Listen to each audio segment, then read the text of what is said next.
Digitaalarhiiv Tigar asub aadressil www.tigar.ee. Tigarist leiab nii digiteeritud raamatuid, ajakirju, ajalehte, kaarte, noote, fotosid, postkaarte. Eraldi on välja toodud digiteeritud Eesti ilukirjanduse klassika, mis kuulub koolides kohustusliku kirjanduse hulka ja mis tänu Kultuuriministeeriumi toele on kõigile vabalt kättesaadavaks tehtud.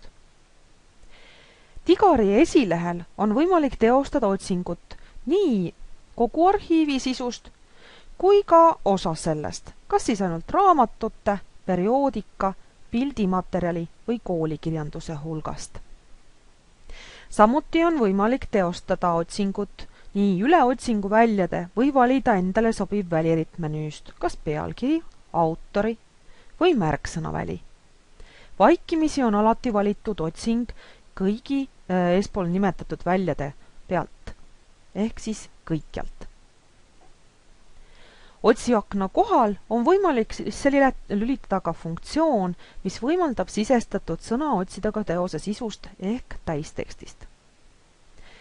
Väljaspool raamatukogu olles ja Tigarit kasutades on mõistlik kasutada ka valikut otsi ainult kättesaadavaid teoseid, sest arhiivis on suur hulk sellist materjali, mis on vastavalt autoriõiguse seadusele kättesaadav kas vaid raamatukogus koha peal või lausa ainult ühest konkreetsest arvutist. Selle valiku kasutamisel kuvatakse otsi tulemustes ainult sellised teavikud, mis on kõigile vabalt kättesaadavad. Oletame, et soovime leida infot Eesti laulupidude kohta.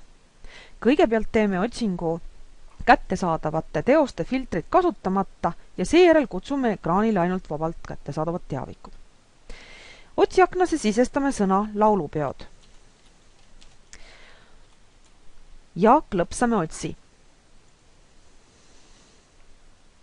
Nagu ekraanil näha, kuvatakse osadele tulemustele juurde tabalukku märk. See tähendab, et konkreetne teavik on kasutatav vaid raamatukogu lugemissaalis ja teda alla laadida ei ole võimalik.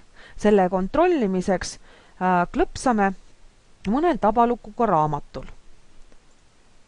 Ekraanile kuvatakse antud teose tehnilised andmed ja siin ka näeme, et selle laulupeo laulik on kasutatav vaid raamatukogus koha peal, kättesaadav Rahvusraamatukogu sisevõrgus, avalikult kättesaadav alates aastal 2100.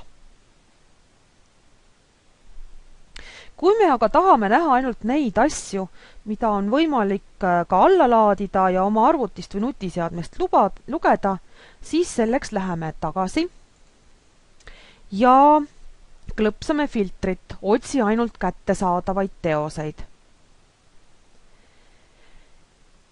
Ekraanile kuvatakse ainult vabakasutusõigusega tulemused. Oletame, et meid huvitavad ainult laulupidude trükitud noodid, mitte pildid laulupidudest. Selleks klõpsame veel sakil raamatud. Tulemuste hulk väheneb küll tunduvalt, kuid seest on meil nüüd ekraanil kõik noodid, mida on võimalik alla laadida ja oma seadmest igal ajal üle vaadata. Selleks valime sobiva teose ja klõpsame selle peal. Võtame Tallinna 3. laulupeo laulud meeskooridele. Taas kuvatakse ekraanile teose tehnilised andmed ja vasakul pool ka lause laadi alla. Selle all on info selle kohta, millises formaadis alla laetav fail on. Need noodid on siin PDF-formaadis, klõpsates sellele nupule avaneb ükikaken, kus on vaja vajutada antud lingile ja fail laetakse teie seadmesse teie poolt vaikimisi valitud kohta, kus seda siis edasi lugeda saab. Head lugemist!